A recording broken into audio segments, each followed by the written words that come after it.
pal. What are you listening to? What do you think I'm listening to? The best theme ever by Michael Cappuccino. Have you heard the Riddler theme? Fuck that guy, okay? Always making me try to feel stupid with his limericks and everything like that. Fuck that guy. No, I'm only gonna listen to one theme from Michael Cappuccino. It is this one. Yeah. It's fine. Carry on. And it's Giacchino.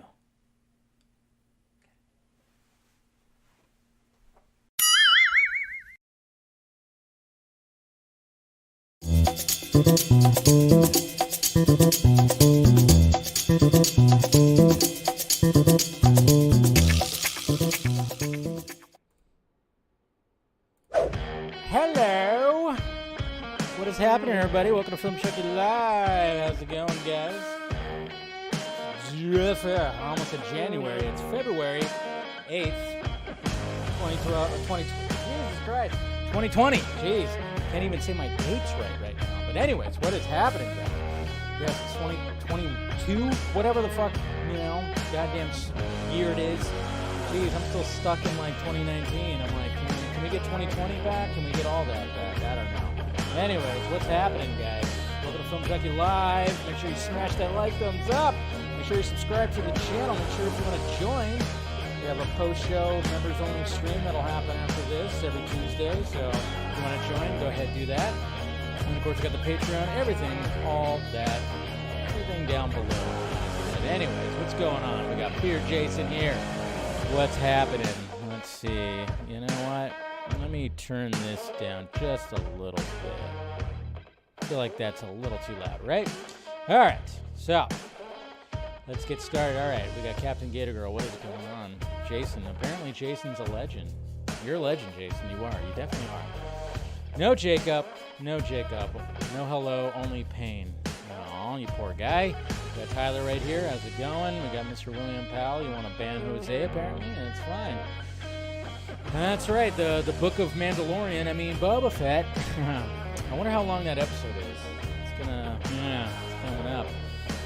What's up with that? Happy Tuesday. Trying to figure out in what world it makes sense to nominate June 50 times, but not Denny. Yeah, we'll talk about that. But remember, Argo won Best Picture. Ben Affleck was not nominated. Yeah, so there's that. What's going on there, Mr. Chappie D9, Neil Blomkamp fan? How you doing, buddy? Good to see ya. All right. Yeah, Boba finale. That's right. What's going on? Struggling to find Before the Batman novel in Australia. Man, well, hopefully we can, if anybody can help him out, do that. How's it going, Stephanie? Good to see ya. Yeah, there's a dungeon, apparently. Yeah, what's going on, Loxu? How you doing? Hey, Doran becomes a new member of the channel. Welcome, sir. Thank you for the added support. Hopefully, I won't let you down. I'll try not to. What's going on, Ryan? We got Legend right here. We got Mr. Hummingbird. How's it going? Yes, good to see you. Good to see you. Yes, went to your hello, darling. Yeah. I'm still offering to go full frontal in Rebel Moon right there, so... Well, what are you talking about? What's going on with this thumbnail? I thought it's a perfectly good thumbnail. We're going to be talking about, some added characters that we might have found out about. Just that's all it is, Jose. What's going on, JD? How's it going? We got Rhea here. Hit that like, thumbs up, like she says. Nathan, good to see you. Good to see you. Yeah. Jesus Christ, yeah. Well, when you live with casual Batman, you have to, you have to just work with him, so, yeah. And, we all still say, what's his name's name wrong. That's for sure. Yes.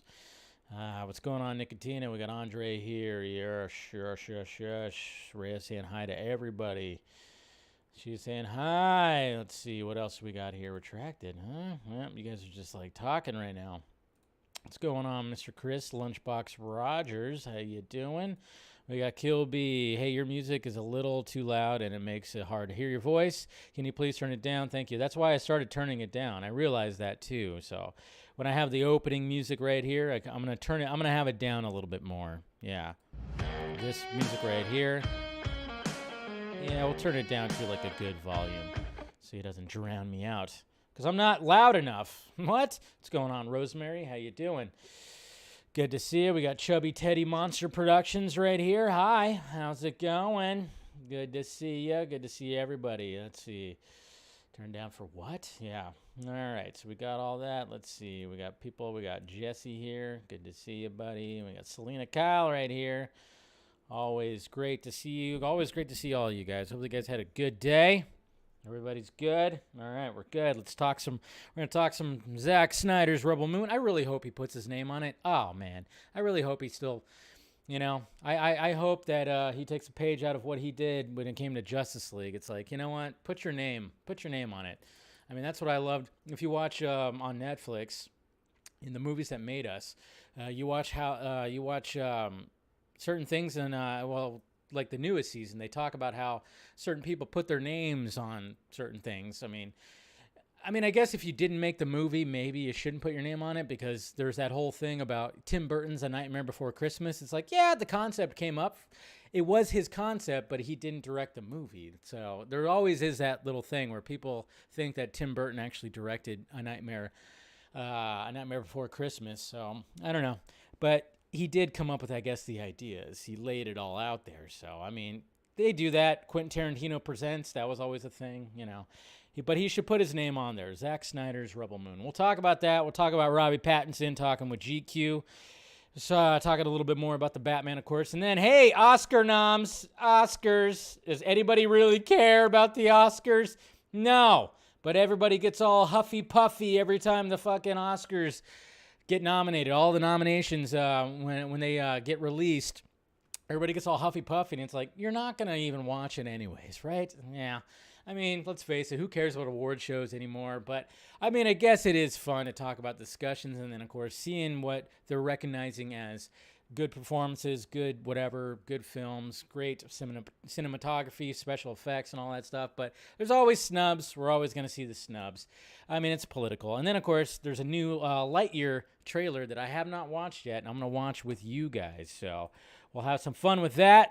So let's get this party started right here by going to the tweets. Let me make sure I got that page up. All right, let's go to the tweets and see what's going on here, happening in the Twitter world. Let's do it. Why do I keep hitting the wrong one right there? Yeah, I don't know. Streamlabs does this weird thing with scrolling. Anyways, here we go, guys. All right, so all right, we're gonna start off right here because Steve Soderbergh, right here, he calls out superhero movies' lack of sex. Nobody's fucking. Okay, so Steve Soderbergh is the latest to give his opinion on superhero movies, because apparently that's just every director is going to get asked this or whatever the fuck. So, but speaking with the Daily Beast ahead of streaming release of his new thriller Kimmy, which is coming to HBO Max, starring Zoe Kravitz. Looking forward to it. Soderbergh said he's not approached to direct superhero franchises, nor does he envision writing one. The filmmaker said it'd be almost impossible for him to work in the superhero space since the characters are completely sexless. I'm not a snob. It's not that I feel it's some lower tier in any way. It really becomes about that universe you occupy as a storyteller. He says, I'm just too earthbound to really release myself to a universe in which Newtonian physics don't exist, and he laughs. I just have a lack of imagination in that regard, which is why the one foray I had into pure science fiction, which of course was Solaris, pretty good movie, was essentially a character drama that happened on the set of a spaceship. And then, of course, he continues us here. Also, for a lot of these, for me to understand the world and how to write or supervise the writing of the story and characters, apart from the fact that I can bend time and defy gravity and shoot beams out of their fingers, there's no fucking. Nobody's fucking. Nah, like I don't know how to tell people how to behave in the world in which that is not a thing. The fantasy spectacle universe, as far as I could tell, typically doesn't involve a lot of fucking, and also things like who's paying these people? Yeah. Why do they work? Who do they work for? How does this job come to be? So yes, he does have reservations when it comes to superhero movies, but there's also very many superhero movies that talk about that. Well, I mean, this man right here, Mr. Zack Snyder, well, let's face it, when it came to Watchmen, there's a sex scene. Even BVS has the starts of a sex scene in a bathtub. I mean, there's something there, obviously. And then, of course, the Eternals. The Eternals recently, broke that mold of MCU not having a sex scene in it. They had a somewhat sex scene, but it was awkward. It was cringy. I remember seeing it going, yeah, that's not it. That's all you got? That's all you got? As much as the Eternals was breaking the mold of what the MCU has traditionally done, no, that wasn't it when it came to sex scenes. And then, of course, you have Deadpool. You have Deadpool, you have Peacemaker, you have the Suicide Squad. You have a lot.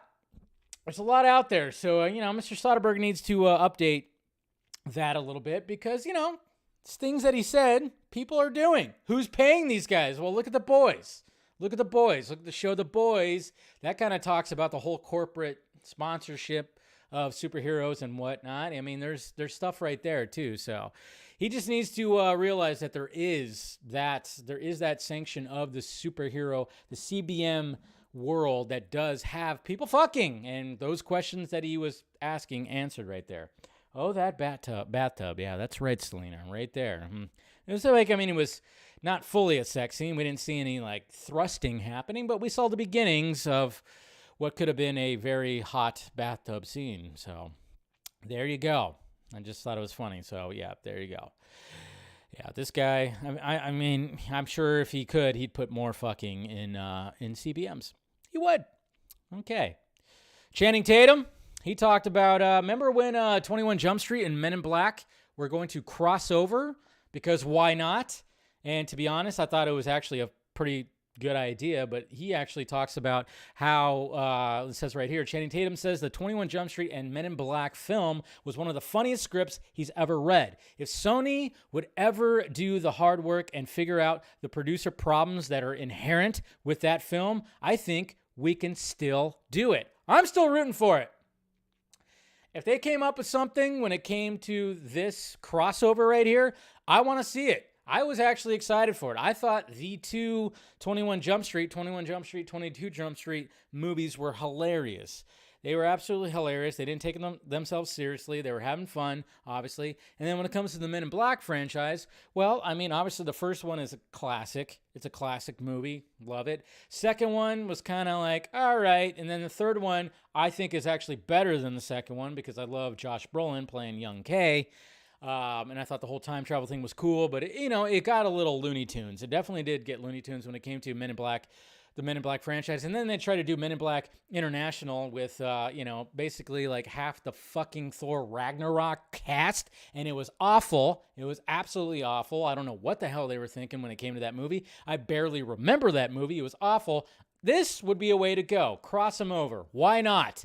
Make it a big fucking parody. Bring these guys back. Bring Jonah Hill back. Bring Channing Tatum back. I don't know if they'd bring back Tommy Lee and Will Smith back for it, but, just do something. I think this is a missed opportunity that they could have had when it came to these two franchises because, instead of doing this, they, of course, did, like I said, Men in Black International, which was fucking terrible.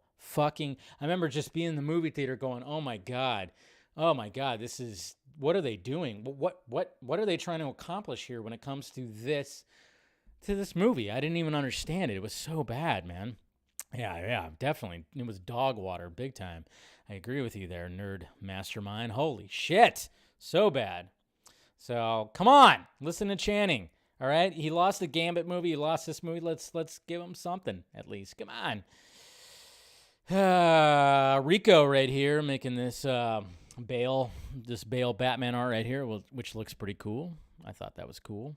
Dario Argento, he's got a new movie coming out called Dark Glasses. And, I said nice homage because if you look at this poster, you could tell he's doing an homage to a certain John Carpenter movie that is called They Live. Look up that poster. It looks pretty much like this. He's paying a little bit of homage right there.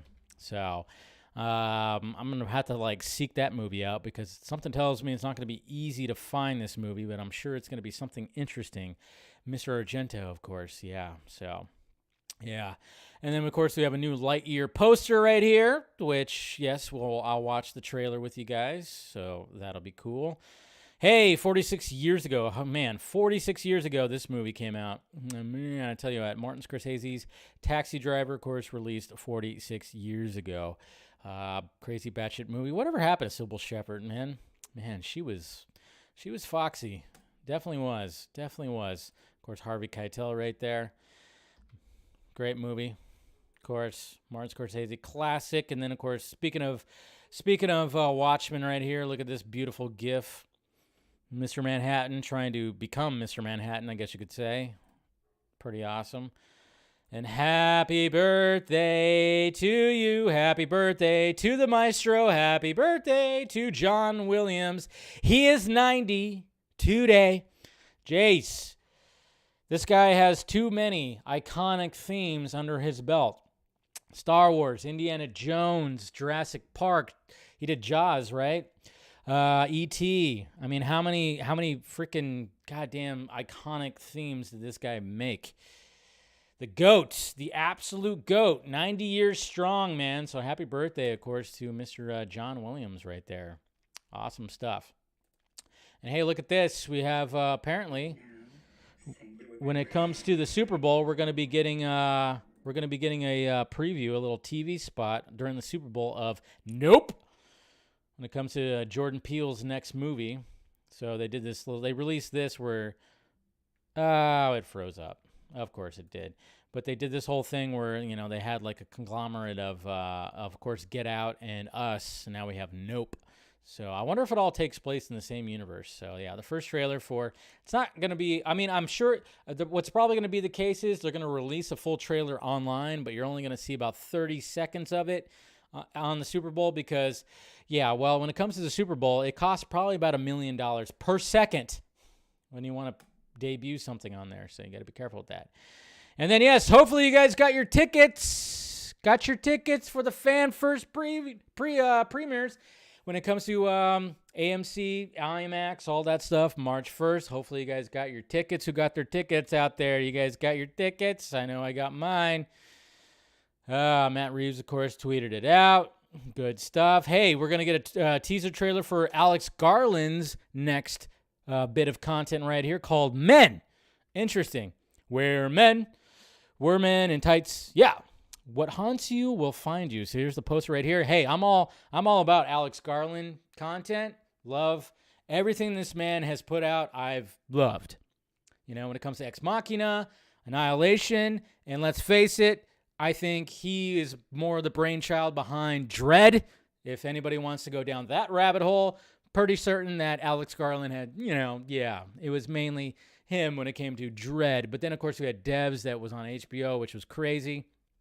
So here for more Alex Garland content. And then, of course, yes, we have the season finale of Boba Fett. So they released this poster right here, which, hey, Boba Fett's there, but so are so many other people. I mean, man. Who's going to show up? Who's going to show up in Boba Fett tonight? I know a lot of people are staying up late tonight. I think what I'm going to do is just wake up a little earlier tomorrow, watch the episode before I start work, and hopefully it's going to be something pretty fucking crazy right there. So, man, yeah. So I'll probably give my little review for it tomorrow. That'll be cool. Look at this sexy cast for Oppenheimer right here. A lot of notable names. Can't wait. It's going to be good stuff. But yeah, so here we go, guys. So a lot of people were posting this. A lot of people were posting screenshots of their screenings for that IMAX, the Batman screening at 7 o'clock all around wherever the hell it's available right here. And yeah, they're selling out, man. All these auditoriums are selling out. So this is mine right here. I'm a big dummy. Like, I even think I talked about it yesterday. I thought that only the showings that they had was in L.A., but then I look closely. I'm like, oh, wait, it's not just L.A., it's the Southern California area. They just put it under the category of Los Angeles. So I went, oh, shit. The IMAX that is over that way at the mall, not the mall right next to me, but the mall, down a little ways that has an IMAX theater. Guess what? They had a screening, so I jumped on that real quick. I'm sitting like right here, man. Me and my brother and my nephew, we got our tickets. I'm sitting right here in the sweet spot. But yeah, sold out like pretty much everywhere. And you know what's funny about this tweet right here, guys? I mean, I posted, I smell a flop. You should see. I mean, most people were fine. Most people knew that I was being sarcastic, but man, there are some people that did not know I was being sarcastic. And I was called a Snyder cultist a few times. I was called, crazy, I think at one point. There's some people here that just did not grasp the fact that I was being sarcastic, even though I was quote tweeting a screenshot of an almost sold out auditorium with my shot of an almost sold out auditorium. And I put the little dots right there to kind of like indicate that, yeah, I'm being sarcastic right here, folks. But some people just didn't grasp it. I mean, I know it's online, you're only reading it, but man, some people were, I got called a cultist a couple of times and crazy another time. So it's just kind of funny. Typical Twitter, right? Good old Twitter. And I'm just like, okay, you're taking this a little too serious. It's always funny, too, because I love pushing back and having fun with those people. They always, because I always go like, well, maybe you're taking this a little too seriously. And when it's revealed that I was joking, oh, man, they just stop tweeting. They just stop tweeting. There's no response after that because they probably feel womp, stupid, which they should, because it's like, come on, man. I mean, do you see, all you have to do is just click my name. Do you see, especially when they were calling me a Snyder cultist, I'm like, well, yeah, I love Zack Snyder, sure, but do you see anything in my profile that indicates that I'm that? I never put the associated producer on there. I don't have Restore the Snyderverse in my profile. I don't have any of that. You click on my profile, yeah, it's pretty much, if you were to scroll, you'd see that I'm very, very, very much excited for the Batman. People. Anyways, go back. Oh, wait. So there we go. Did I do that right? No. Yeah. What the hell? Oh. I was like, what the hell? Go back to the profile. Crap. I hate Twitter when it does that. All right. Let's go back. Hate Twitter when it does. There we go. We're good now. And then look at this right here, guys. Go gadget fly suit.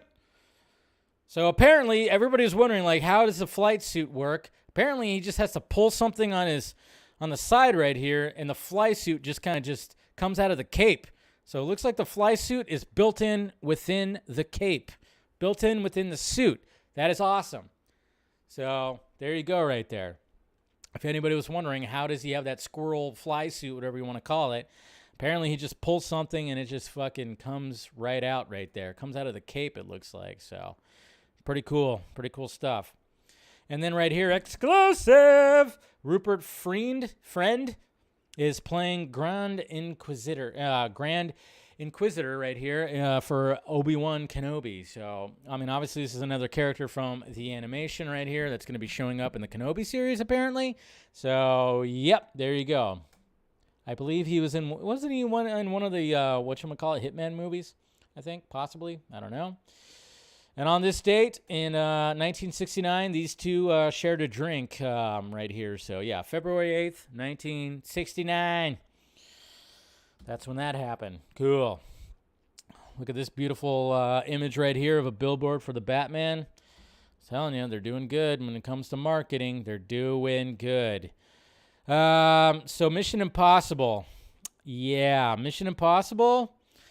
Well, first off, they say that Mission Impossible is going to be like, it's going to be a send-off for Tom Cruise's Ethan Hunt, which we all assumed.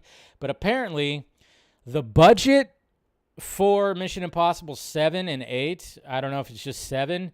In the case, basically when it came to COVID, the budget is $290 million. Holy shit. I'm just kind of wondering if I'm hoping it's both of them. I don't know, but I don't think so because they haven't filmed the 8th one yet, right? They stopped it. Instead of filming them both at the same time, they kind of broke it off. But apparently when it came to COVID, and we all heard Tom Cruise scream at people about COVID on the set, which was kind of interesting. But apparently the production cost is now up to $290 million, which is tens of millions more than the studio and its financial partner expected to have to shell out. Multiple insiders with knowledge of the production told Variety. That eye-popping price tag includes that the substantial tax incentives that the global production was able to leverage to rein in costs. In contrast, the most recent film in the series, 2018's Mission Impossible Fallout, cost $190 million to make. So $100 million more. Holy shit. Yeah, so that's, blame COVID, I guess you could say. But hopefully it makes its money back. I don't know. I'm kind of worried now. I don't know about you, but I'm kind of worried. Especially since they didn't film Mission Impossible 8 right after like they planned on. So I'm kind of wondering what's the budget, when it comes to the budget concerns on that one. Holy shit. That might be a little bit rough. So, hey, but, just send Tom Cruise to Mars and it'll be okay. That's all I got to do. That might be his home planet. Anyways, so look at this right here. So, I guess this made it easier for them to de-age Mark Hamill, Luke Skywalker, because the stand-in actor right here, Mr. Ham Graham, whatever, yeah, I don't know, but his Mr. Graham right here, he looks like Luke. So they basically hired somebody to look more like Luke, and then that probably made it easier to graft on the face digitally. There you go. Co-creator Luke Skywalker and Book of Boba Fett and Master Mark Hamill was one of the most magical and fulfilling creative experiences of my life. Deep gratitude to Dave Filoni and Jon Favreau for bringing me into the family and all the geniuses at Star Wars and Lucasfilms who remind us the power of the myth and the deep responsibilities of artists who bring these archetypes to life. It's hard to express what this all meant for me, how imaginably moving it was and still is. The 5-year-old kid who sat night after night in the basement in Missoula, I don't even know what MT, I don't know which one that is. I'm totally drawing a blank right now. Anyways, watching Star Wars is living his best life. So there you go. So there's a guy right there. Jeez. He looks like a young. They didn't have to do like all that much to be honest. Montana, I should say. Yeah, that's what MT means. I was like, wait, which one's MT? Which abbreviation is that? Montana. So yeah, some more people, of course, posting. Flop. Total flop right there. Yeah. Then we got Denny right here. For all the filmmakers on Oscar nominations morning at the very last minute before announcement, make pancakes. It helps. So Denny right here, even though he didn't get nominated for an Academy Award for Best Director, which he should have, he told everybody to, hey, make some pancakes. It helps. So there you go. That helps. Make it pancakes. I prefer waffles or French toast. I'm just saying. That's just me, though. I don't know. Just more of that. Something about a waffle that traps in that syrup and that butter a lot better than a pancake. Anyways, this is a pretty cool Joker poster right here. Release that Ayer cut, motherfuckers. That's right. Flop so hard. Look at that. Another almost empty auditorium right there. Really cool stuff. Release that Ayer cut. Here's a cool little fan art of Jared Leto's Joker. I love how his drink has a bendy straw in it. That's cool. And, if you're wondering, we'll talk about why Walter Hamada's head is on this spider body. We'll talk about it. If anybody was wondering about, what was going on right there. And, of course, Batgirl is going to be shooting right here. Production underway in Glasgow Botanic Gardens, old railway line. So they're shooting over here. They're not shooting in that location where we saw a bunch of screenshots anymore. Or screenshots of set photos, I should say. And we got a cool youth pastor right here. This is pretty cool art. I like it. Good job. Spider Monkey. Release that Ayer cut. Yes, do it. So there you go, guys. But yeah, if we're wondering what was happening when it comes blueberry pancakes, you're a blueberry pancakes kind of guy, or kind of girl, I should say, Selena. Is an explanation really necessary? I know there really isn't. When you read a character's name when it comes to Rebel Moon. And it's all, and none of this has been fully confirmed, by the way, but I'm pretty, it's pretty sure. I mean, it was, it's kind of funny because there's, some people who are already in the know of like certain character descriptions and names. So, but yeah, that's what's been happening right now. I mean, first off, there's this article yesterday when it came to what we know about Rebel Moon, and this is from What's on Netflix. They posted this yesterday. It says Zack Snyder's Netflix movie Rebel Moon, what we know so far. And it kind of just gives us everything that we kind of know already when it comes to all this. Zack Snyder will direct and co-write the film with Shay Hayton, and then it's also with Kurt Johnstad right there. And Snyder commented on the inspiration of Rebel Moon in a THR interview. He said, "This is me growing up as an Kurosawa fan and a Star Wars fan. It's my love of sci-fi and a giant adventure right there." So let's go. Snyder will produce also Rebel Moon with his wife and producing partner, the lovely Deborah Snyder, via the duo Stone Quarry, along with longtime principal Wes Collar, and then Eric Newman, who produced Snyder's 2004 feature debut Dawn of the Dead, is producing via his banner Grand Electric. So you'll see that right there too. And then of course we have the plot that we know about when it comes to Rebel Moon. The story is set in motion when a peaceful colony on the edge of the galaxy is threatened by the armies of tyrannical Regent Belisarius. Desperate, the colonists dispatch a young woman with a mysterious past to seek out warriors from neighboring planets to help them make a stand. And we all know who that young woman's going to be. That's going to be, of course, Sophia Boutella, who is working out probably currently right now and hopefully posting more workout pictures or videos, whatever she wants to do. Yeah. Additional plot says the film is set in a peaceful colony on the edge of the galaxy that finds itself threatened by armies of tyrannical. We already know that.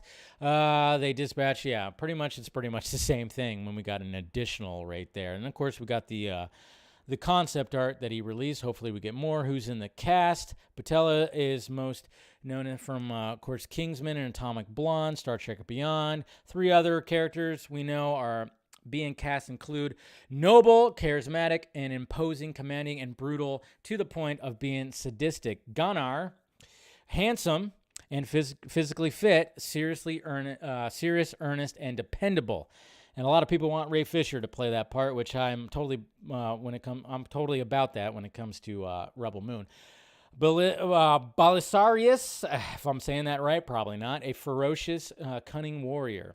And then we had a couple more right here. We have Aris, a new soldier. He still holds some innocence and compassion despite the brutality he has witnessed. So he's got a little bit of a traumatic past. We have Devin right here, a new soldier, sensitive and conflicted about what he's being asked to do by his commander. And then we got Sam, and the most basic name of this whole fucking thing right here. Sam, Scandinavian, Northern European.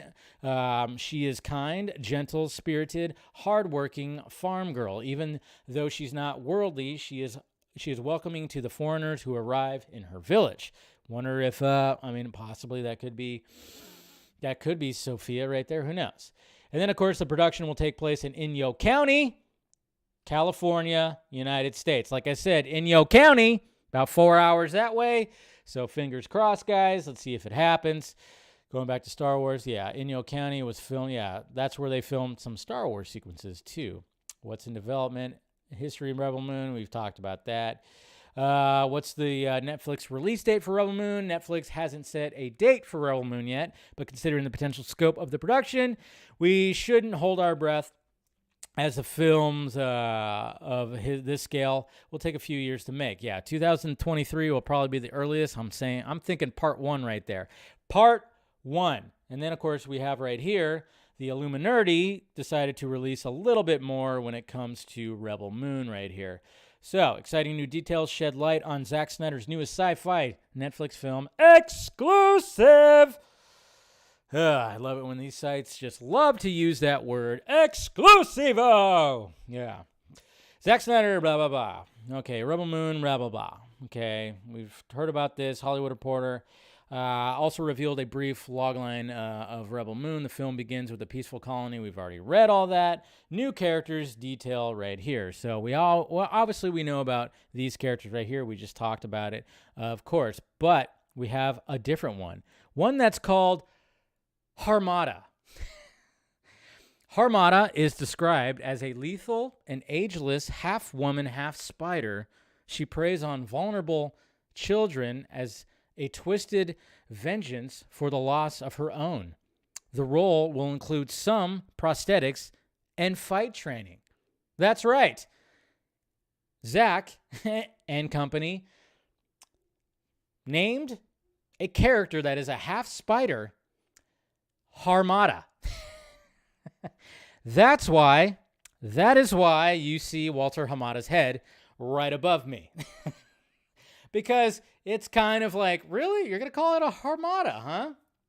Now, I'm not saying that Zack and company decided to be like, yeah, let's make the half woman, half spider. Let's just add an R to Hamada and we'll make it Harmata. I don't know. I don't know if that was the case. It's just kind of funny. That's why when I was making the thumbnail for this stream, I wasn't going to originally do it. I wasn't, guys. Okay? So when I was putting the thumbnail together, I found a cool image that I cut out, and that was a half woman, half spider who was holding a sword and had some armor on it. So I was like, cool, I'll use that. And then all of a sudden, when I went into my video file, and I had a PNG file of Walter Hamada, and I went, why not put his fucking head on this creature? Because one letter, that just changes the name right there. So there you go. That is why you see Walter Hamada right up there. I thought it was funny. And hopefully you guys thought it was funny too. But yeah, so that was the reason why. Harmata, a lethal and ageless half woman, half spider. Can you imagine if it was a snake? Holy shit. So there you go. That's what we're getting right there. And yes, nothing has been fully confirmed, but I do believe it.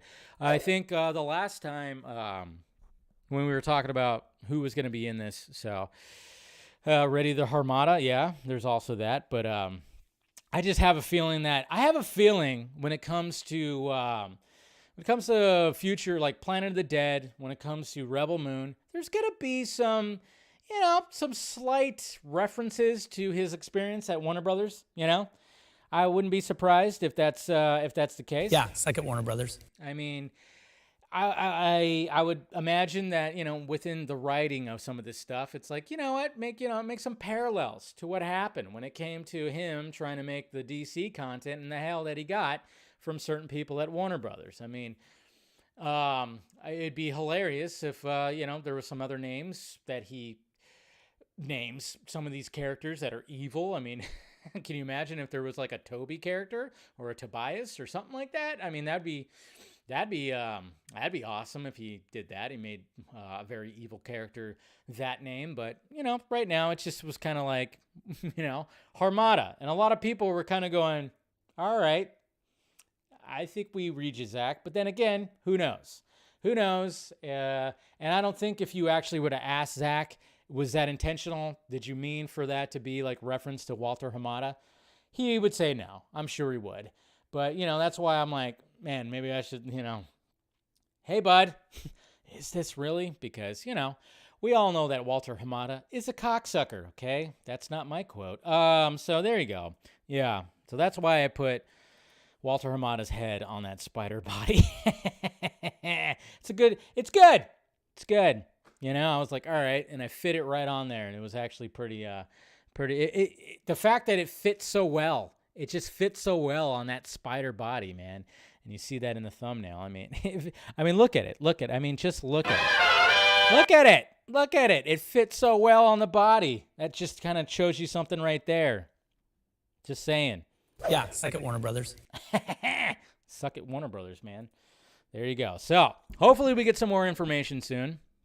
In the Spider Hamada we trust. Yeah, I know, right? Hopefully we get some more information soon. Like I said, of course, the production schedule is from April to November, so it's long. We're going to be getting Rebel Moon. They're going to shoot them back to back.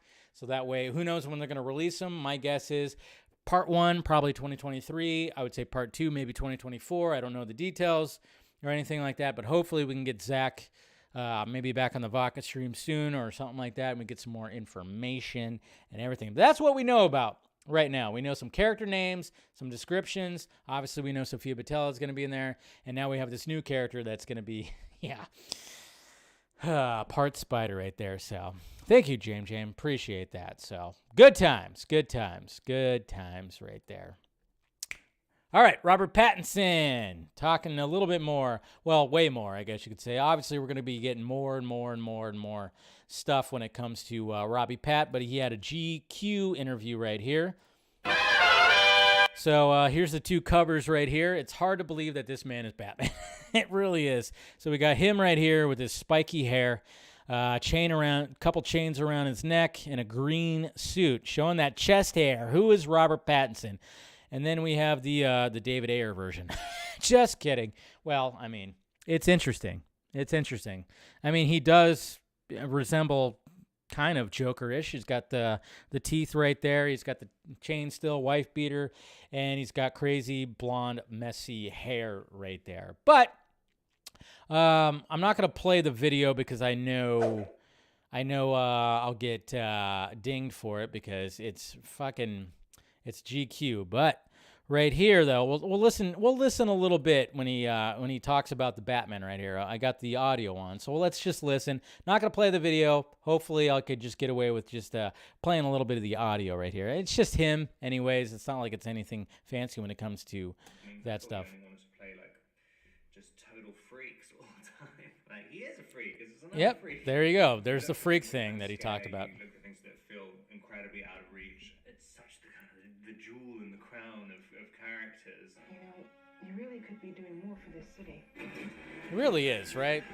Can't miss that opportunity. Your family has a history of philanthropy, but as far as I can tell, you're not doing anything. It's just a totally different vibe. I mean, it's sad. It's something which I always thought about Batman. I thought it was really, really sad. It's Sad. a tragedy. That's one of the reasons it feels kind of different. Year 2. It's like, it's year 2. We're not going to do the origin story again. Instead of him getting over his parents dying at the beginning and then just becoming Batman and saving Gotham, now he really hasn't gotten over them at all. And it's kind of, and I like how he laughs about all this. It's like he's so happy about like, yeah, we're doing this. Tragedy's not over yet. He's just laughing about it. I'm playing with the parents' death constantly the whole time. Jesus Christ. So it's funny.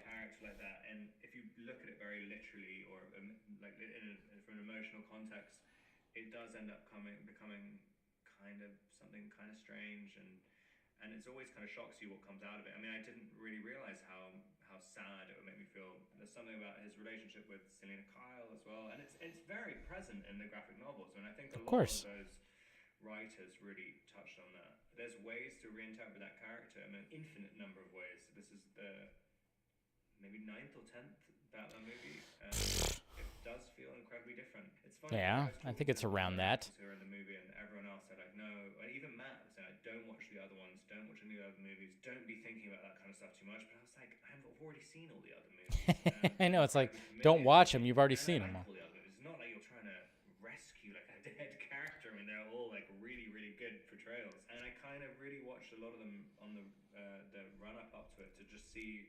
where's a gap in something that hasn't really been explored yet. But I think it's also really fun as well doing that, because it's like every single person who's played Batman is a pretty heavyweight actor, and they all have great. Very true.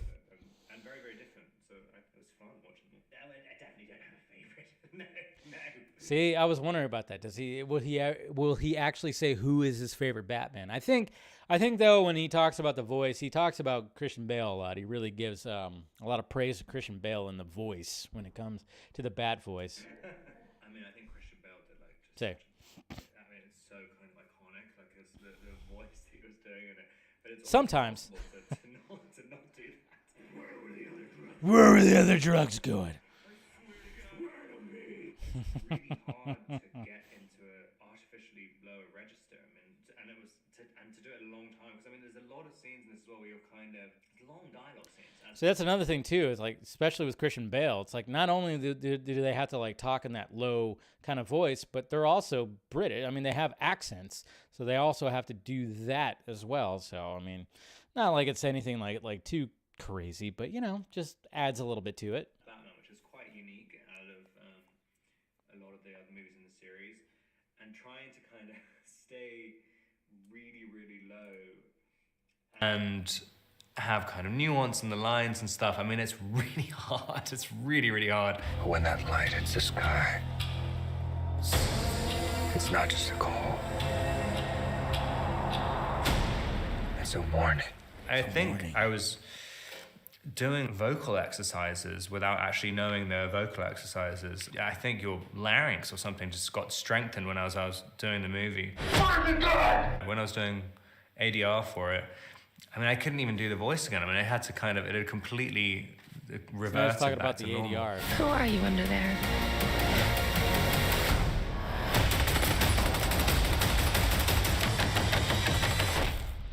I'm vengeance. There's a kind of understanding, which I think every actor who goes into it, there's some way of playing Batman that just feels right as Batman. And like, if you try and do something too different, it sometimes feels really off. But it's funny, it's like as soon as you put on the suit, it sort of does something to you. You start behaving in this quite particular way. And it might be about the kind of restriction in the movement and stuff, where there's definitely elements of just the kind of practical aspect of it. You want to be able to turn your head. Sure made backing out of the driveway easier. You What's up, don't know Krypton? how you're going to feel until you put on the suit. And then just Yeah, I because know. this suit was I didn't have it on. a little bit I apologize. I didn't have the desktop audio triggered more on right now. articulated, so I because apologize. I'd done the audition. I was trying to do a I think it was commentary George on some of this Clooney's stuff. one, and it was He talks about George particular Clooney way. right And it away. might be about the kind of restriction in the movement and stuff, where there's definitely elements of just the kind of practical aspect of it. You want to be able to turn your head. Might get with you turn your head. And of course they talk about that. So yeah, he talks about that. He talks about sweating in the bat It's locked suit and all you're that stuff. boiling hot, like absolutely boiling. If you have See? any There you go. Talks about boiling hot. down your body a little bit. If I'm not mistaken, that's the one with the nipples, isn't it? It is, but then I keep getting That's the confused. one with the nipples, right? Jeez. So that's pretty much it right there. Yeah. So didn't have the Sorry, I didn't have the full on audio, but at the same time, you know what Krypton Cage said. Don't want to get a copyright, so I was kind of trying to keep it muffled a little bit. So there you go. He sounds hot. Yeah, he sure does. What's going on, Meg? How you doing? So we'll see what happens with that, but just kind of going. He's just kind of talking about certain things, you know. It's kind of here. It's kind of cool that we're not reading it. I'm not having to read it for you, because I know you guys love that so much. We're actually hearing his voice and everything. Pattinson confirmed Clooney is his own Batman, right? But then we have this, though. We have this article right here, which was interesting when it comes to this interview. So right here it says, Robert Pattinson, the Batman opening shot is so jarring it feels unlike any other Batman movie. So apparently the opening is going to be interesting. He said, I watched a rough cut of the movie by myself, and the first shot is so jarring from any other Batman movie that it's just kind of totally different pace. It was what Matt was saying from the first meeting I had with him. I want to do a 70s noir detective story like The Conversation, which I have to watch. I have not watched that movie, and kind of assumed that meant the mood board of something that the look of it. But from what the first shot, it's, this is actually a detective story. So he continued, I feel like an idiot because I didn't even know that Batman was the world's greatest detective. I hadn't heard that in my life before, but it really plays. Just because there's a lot of stuff where he's in amongst the cops. Normally, when you see Batman, he arrives and beats up people, but he's having conversations, and there are emotional scenes between them, which I don't think have been in any other movies, which there really hasn't. There really has not right there. So there you go. So the opening shot is apparently going to be something pretty beautiful. Very detective, 70s noir type stuff right there. So totally liking that. So yeah, I think we're all pretty excited for that. I just like what he had to say about certain things. About the voice, about everything. He's got like a crazy sense of humor. I mean, I think we're going to have some funny press junket stuff There was another interview where he said that he does tend to make stuff up when it comes to interview, like the whole not working out thing and everything like that. I'm Robert Pattinson, asshole. Has Campea still not acknowledged the fact that he was joking about all that? Probably not. I don't think has he mentioned anything? I don't know. I don't think he has. So, yeah. We'll see what happens. But anyways, there you go. There's Robbie Pat right there talking a little bit more about what's going on with the Batman. And isn't it great that we all have tickets now? Not all of us, but most of us, we have our tickets. IMAX, March 1st. I mean, yeah, not too long, folks. Not too long from now. Oscar nominations. All right. Does anybody care? No, not that much. Doesn't seem. Because, I did ask you guys. I asked the YouTubes. Does anybody care out there? And this is the poll right here. I said, do you care about the Oscars? Yes, no, kinda. So yeah. So 10% out of 903 votes said yes. 69% said no. And then 21% said kinda. I mean, I'm kind of in the kinda category. Kinda in the kinda. Did that even make sense? I'm in the kinda category because it's like, yeah, I think it's kind of cool. But I really don't give a shit. I like what I like and cool, whatever. I mean, it's cool that they get recognition for really good performances, but whatever. So, But here's the nominations right here. We won't go over all of them, but Best Picture, we have Belfast, did not see. Coda, not see. Don't Look Up. I'm actually surprised that Don't Look Up got nominated for Best Picture. I mean, I'm not saying it was terrible, but I just didn't know what that movie really wanted to be. I mean, it was very satirical, but then it was also very, and it had serious moments. I mean, great performances and stuff, but the movie kind of annoyed me a little bit. I probably have to watch it again. But yeah, Don't Look Up, Drive My Car, which I don't even know which one that is, but I think Ray Fisher posted that he was watching that. Dune, I would say that is the movie that I would choose for Best Picture. King Richard, I haven't seen yet. Of course, Will Smith. Licorice Pizza, I keep hearing great things. Nightmare Alley, I did see that. I thought it was fantastic. That would be my second choice as of right now. The Power of the Dog, which you could watch on Netflix. And then West Side Story. Of course, they would nominate West Side Story, even though nobody really gave a shit about that movie. And then, of course, you have Best Director right here. We have Best Director, Paul Thomas Anderson. We have Kenneth Branagh. We have Jane Campion. We have Hamaguchi right here. And then we have Steven Spielberg. No Denny. No Denny. What the fuck? Really? Did anybody see West Side Story? I mean, I'm not saying it was a bad movie, but did anybody see any of the other ones too? But at the same time, I'm like, okay, you have Dune get nominated, but this is not new, folks. This is not anything new. Again, back in 2012, when Argo literally won Best Picture, Ben Affleck was not even fucking nominated for director. He still won the Academy Award because he was also producer on it, at least. But the Oscars they're weird, man. Politics too. People get paid off. Don't think that doesn't happen. Best Actress, we have Jessica Chastain for Eyes of Tammy Faye. Haven't seen it yet. We have Olivia Colman, The Lost Daughter, that looked really good. Penelope Cruz, Parallel Mothers. Nicole Kidman being the Ricardos. And then Kristen Stewart, Spencer. Crazy, right? The two leads of Twilight we're talking about. One of them's the Batman. One is now an Academy-nominated actress. Look at that. Look at them go! I haven't seen any of these movies, so I got to catch up. Best Actor. Andrew is coming in for the Oscar. Thank you, Ryan. I saw that you also posted another super chat. Thank you, sir. Javier Bardem for being the Ricardos. Benedict Cumberbatch for Power of the Dog. Andrew Garfield, which I watched over the weekend. And yeah, that's good. I still have to watch King Richard, Will Smith, and then, of course, The Tragedy of Macbeth, Denzel Washington. So we're good on that. Best Supporting, we got all these right here. Like I said, I have to catch up on all these. I don't know if I'm going to watch West Side Story, but I probably will. But I want to see Lost Daughter. That looked really good. Belfast and all of them right there. So, hey, look at that. Even fucking Steppenwolf got nominated for Academy Award. Kieran Hines, right? He got nominated for Belfast. So there you go. Kirsten Dunst, too, also got nominated. And then, of course, I think what they're married, right? Jesse Plemons also got nominated. I really got to watch that movie. I'll probably watch it over the weekend.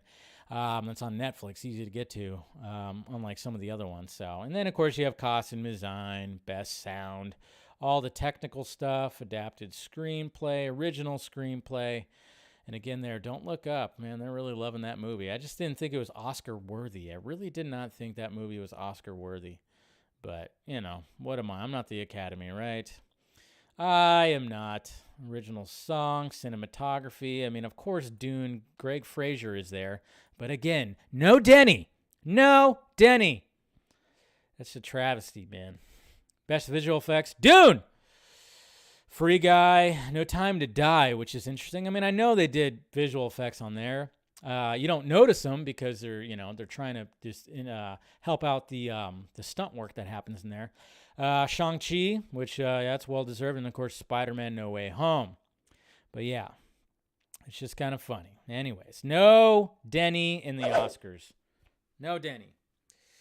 Spider-Man, well, you don't think it deserves that? I mean, obviously any of those movies are going to get that, but Spider-Man, of course, they were trying to. Some people were saying that it should have got Best Picture. It's like, will we stop that? Stop that with the whole Best Picture thing when it comes to these movies. It's like, it's not. I mean, eventually that's what's going to happen. You realize that, right? When it comes to like the big blockbuster movies, and they're going to start incorporating those for Best Picture at one point, right? If they haven't already, I think they probably. What's funny is, like, back in the 90s, it was like blockbuster, like your Bravehearts, your Titanics, and whatever. Some of those were like big movies at the box office, and then of course they would win like Best Picture and stuff like that. That just doesn't happen now. Like now, you look at the list for Best Picture, you go, I don't even know these fucking movies. That's what's sad about this now. It seemed like in the 90s. I mean, look at Lord of the Rings. Lord of the Rings was huge, and it won all kinds of Oscars. You don't get that shit anymore. What the fuck?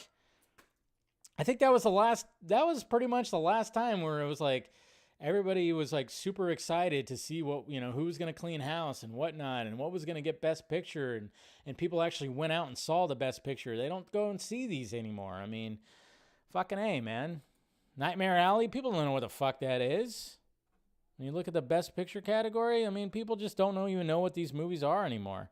Maybe they saw Don't Look Up, but Licorice Pizza, Power of the Dog. Who's going to go see these? Belfast? Yeah.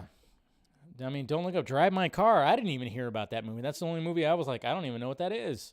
So, yeah, it just kind of sucks the way it is right now. So, what can you do, though? Anyways, let's watch the Lightyear trailer. All right, guys? Let's get my reaction to the new Lightyear trailer. Let's see. Yeah. Okay, so I'm really looking forward to this movie. It was almost on my top 10 anticipated, but it got bumped. I think, right? But yeah, let's watch it. Don't worry, I have the desktop audio on this time. But let's see what the new trailer has in store for us here.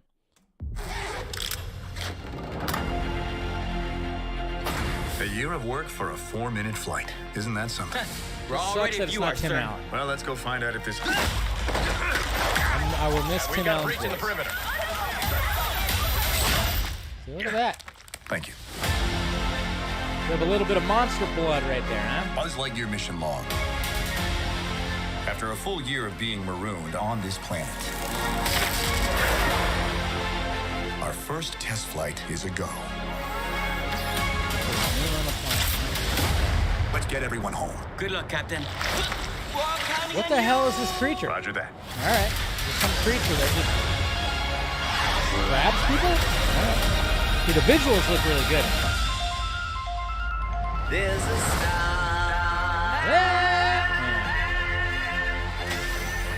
waiting in the sky. Hello, Buzz. I am Socks, your personal companion robot. We'd like to come and... We're being That'll be a pursued crowd by favorite. They're selling toys. massive robot. That sword or Zerg or whatever his name is. That was utterly terrifying, and I regret having joined you.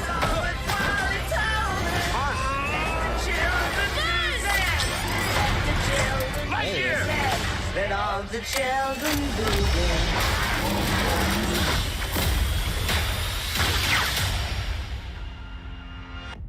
I can provide sleep sounds if you like. I have several options. Oh, boy. Summer night, ocean paradise, whale calls. No. Whose voice is White that? noise is fine. Very well. Good night, Socks. Good night, Buzz.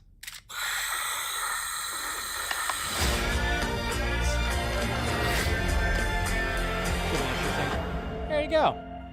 Looking forward to it. June.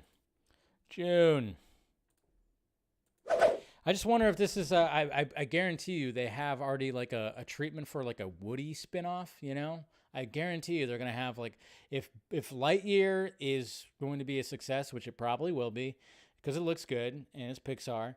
I guarantee you they somebody already pitched a Woody kind of spinoff, which I know that sounds funny. Get your heads out of the gutter. Come on. But I think they would. They'll have some kind of old Western, you know, that has Woody as I don't know. I mean, obviously they're not going to have Tom Hanks. Maybe they'll get Colin Hanks, his son, to voice that character, I guess. I don't know. So we'll see. A Jesse spinoff, a Rex spinoff. You know. The cat was Taka. That was not Taka. That was Taka. I mean, I heard that he was casting it. That was really Taka? That didn't sound like Taka. God, why is that guy? Yeah, I know you do, Jose. Jay, spaghetti western, yeah, spaghetti western Woody. Why not? So, no, it looks good. But I guarantee you that will be next. If this movie's a hit, they definitely will do they'll do a spinoff with Woody. They have to. Was that him? Yeah, I didn't know. That didn't sound like him to me. That was playing the Sox character. No, the cat is okay. Thank you. I was like, that didn't sound like him. But I know he's like in the movie. Was he like the other guy, the dude that got pulled? I don't know. Taka was a worker. Yeah, there you go. Okay, thank you, Jose. I was about to say, I'm like, the fucking cat is not. That was not Taka. Taka has a pretty recognizable voice because it's annoying. Did I say that? I did. No. You know, whatever. Yeah. Anyways, so there you go. There's the Lightyear trailer reaction right there for you. I know I'm so big with reactions, and I don't get that as excited. I'm not a reaction channel. What can I say? So I still want to see it though. I still want to see it. So, anyways, let's go to the Twitter questions right now, and then of course we'll wrap it up, and then of course go to the post-show stream right here. All right. Mr. Eric Blake, yo Dave, the Lightyear film has me remembering how much I loved the Buzz Lightyear of Star Command series as a kid. I'm kind of pissed it ain't on Disney Plus yet. Did you watch the show yourself way back? I did not. What Disney property would you most want to see on Disney Plus that isn't there yet? I don't know. I haven't really thought about that. I'd have to think about that one, Eric. Brad Curran. When it comes to the JSA and Black Adam, which member are you most excited to see? Dr. Fate, Pierce Brosnan, come on. Also, how many times are they going to reboot the Texas Chainsaw Massacre? I don't know. They're going to reboot that. They're going to reboot, Halloween, we're getting another Halloween. Scream. It's like, how many times can we just see people run away from somebody with a mask on? Carrie. Despite Denny's best director snub, what chances would you give for Dune to make a clean sweep at the Oscars? If it happened, it would almost feel like when Return of the King won all of its awards. Also, what's your favorite Image comic from the last 5 to 6 years? I don't know. I don't know what my favorite Image comic is. I'd have to look and, because I don't know, like, trying to think of, like, what's associated to Image right now, and I'm drawing a blank, so I'd have to get back to you on that. But I don't think Dune is going to fully clean house like Return of the King, but, it could come close. I don't know.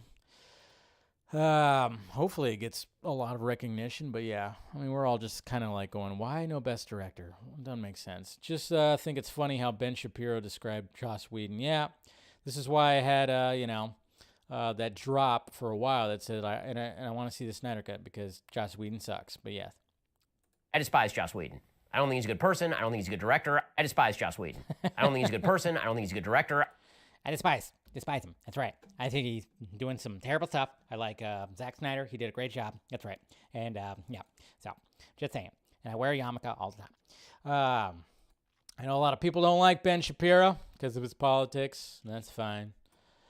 But you know, he despises Joss Whedon at least. Hamada's character description sounds like the Green Lantern character, the Crib.